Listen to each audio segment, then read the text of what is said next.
अगला प्रश्न, नागौद के किस राजा को अंग्रेजों ने वफादारी का पुरस्कार दिया था? नागौद के किस राजा को अंग्रेजों ने वफादारी का पुरस्कार दिया था?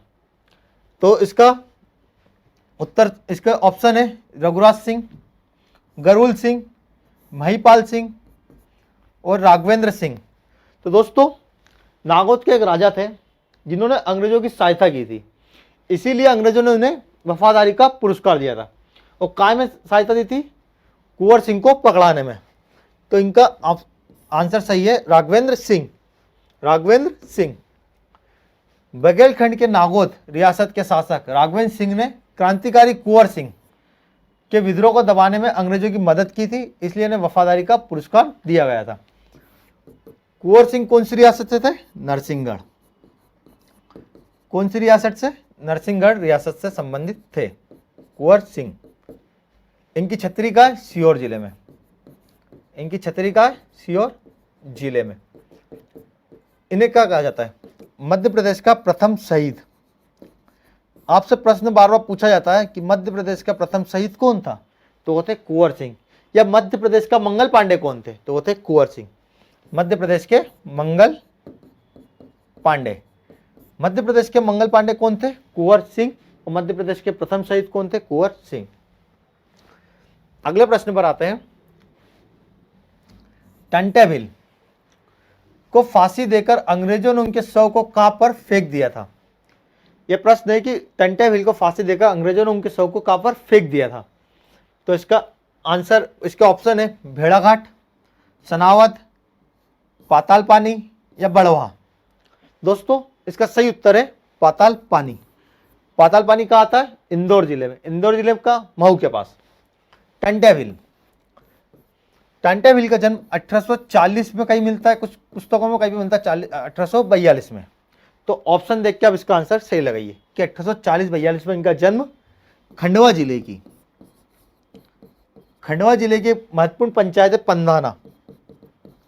कौन सी? पंधाना। पंधाना में इनका जन्म हुआ था। पंधाना तहसील में इनका जन्म हुआ था। इन्हें भारत का रॉबिन हुड, रॉबिन हुड कहा जाता है। इन्हें भारत का रॉबिन हुड कहा जाता है या मध्य प्रदेश का रॉबिन हुड कहा जाता है। इन्हें दोनों कहा जाता है, मध्य प्रदेश का, भारत का, दोनों का रॉबिन हुड कहा जाता है।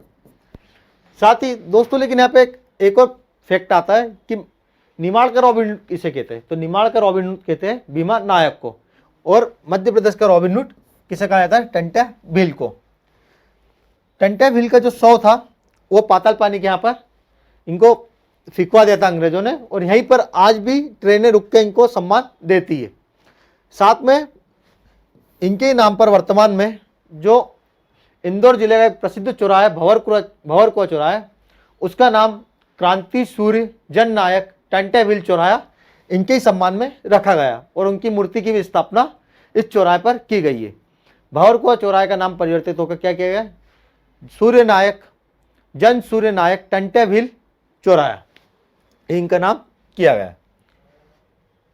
कहां पे? पाताल पानी में। अब इसकी थोड़ी व्याख्या देखते हैं हम। ठीक है, ये तो हम देख चुके सब। अगला प्रश्न आ गया, ये निमाड़ का रॉबिन हुड के नाम से किसे जाना जाता है? तो निमाड़ का रॉबिन हुड में आंसर पिछले प्रश्न में बता चुका। किसे? भीमा नायक को। भीमा नायक को। भीमा नायक का जन्म कहाँ हुआ था? खरगोन जिले में। कहाँ हुआ था? खरगोन जिले में। इन्होंने कहाँ से भाग लिया था स्वतंत्रता संग्राम में? सेंधवा से। सेंधवा से। अंबा पानी का युद्ध आता है कि अंबा पानी का युद्ध किसके मध्य हुआ था? तो अंग्रेजों और भीमा नायक के मध्य अंबा पानी का युद्ध हुआ था। इन्हें ही काले पानी की सजा कहाँ दी गई थी? अंडमान में। काले पानी की सजा कहाँ दी गई थी? अंडमान में। खाजा नायक भी 1857 की क्रांति में एक जनजातीय व्यक्तित्व रहे। टंटेविल हम देख चुके। गंजन सिंह कोरकू ने 1930 में बैतूल में हुए, बैतूल में कहाँ पे? घोड़ा डोंगरी में हुए आंदोलन का नेतृत्व किया था। कौन का? जंगल सत्याग्रह का। जंगल सत्याग्रह कब हुआ था? 1930 में। कहाँ हुआ था? बैतूल में। बैतूल में कब है? घोड़ा डोंगरी में। सेंधवा बड़वानी में आदिवासियों का नेतृत्व करने वाले भीमा नायक को निमाड़ का रॉबिन हुड कहा जाता है। ठीक है। अगला प्रश्न, हिम्मत खां और बहादुर खां किस स्वतंत्रता सेनानी के सहायक थे? हिम्मत खां और बहादुर खां किस स्वतंत्रता सेनानी के सहायक थे? तात्या टोपे, कुंवर चैन सिंह, ठाकुर सरजू प्रसाद या फाजिल अली खां? दोस्तों इसका सही आंसर आप बताइए कि हिम्मत खां और बहादुर खां किस स्वतंत्रता सेनानी के सहायक थे?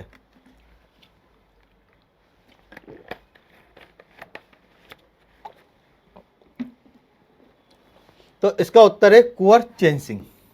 कुंवर चैन सिंह, कुंवर चैन सिंह के दोनों सहायक थे। 1824 में हिम्मत खां और बहादुर खां ने अंग्रेजों के विरुद्ध विद्रोह करते हुए सीहोर में शहीद हो गए थे। सीहोर में किसकी छतरी है? कुंवर चैन सिंह की। कुंवर चैन सिंह किस रियासत से संबंधित है? यह है नरसिंहगढ़ रियासत से। इन्हें मध्य प्रदेश का मंगल पांडे भी कहा जाता है या मध्य प्रदेश का प्रथम शहीद भी कुंवर चैन सिंह को कहा जाता है।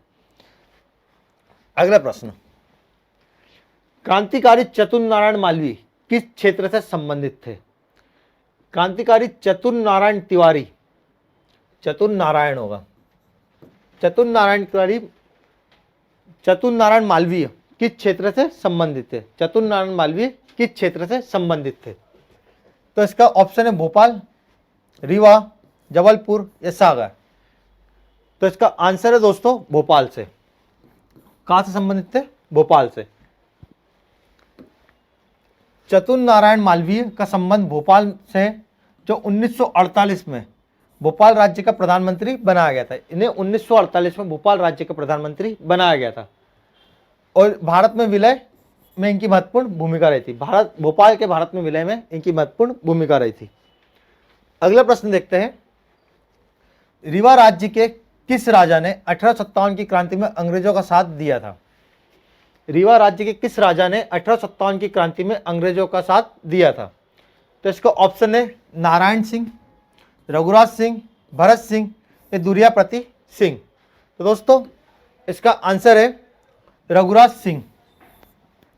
रघुराज सिंह जूदेव ने, रघुराज सिंह ने इनका 1854 में 1857 की क्रांति में रघुनाथ सिंह ने अंग्रेजों का साथ दिया था। अगला प्रश्न है, मध्य प्रदेश का लौह पुरुष किसे कहा जाता है? मध्य प्रदेश का लौह पुरुष किसे कहा जाता है? ऑप्शन है बरकतुल्ला भोपाली, चंद्रशेखर आजाद, पंडित रविशंकर शुक्ल या डीपी मिश्रा या द्वारका प्रसाद मिश्रा। द्वारका प्रसाद मिश्रा। दोस्तों इसका सही उत्तर है डीपी मिश्र या द्वारका प्रसाद मिश्रा। मध्य प्रदेश की राजनीति का चाणक्य भी द्वारका प्रसाद मिश्र को ही कहा जाता है। साथ ही मध्य प्रदेश का लौह पुरुष भी द्वारका प्रसाद मिश्र को ही कहा जाता है। भारत का लौह पुरुष सरदार वल्लभ भाई पटेल को कहा जाता है। अगला प्रश्न, पंजाब मेल हत्याकांड के दोषी किस क्रांतिकारी को काले पानी की सजा सुनाई गई थी? पंजाब मेल हत्याकांड के दोषी किस क्रांतिकारी को काले पानी की सजा सुनाई गई थी?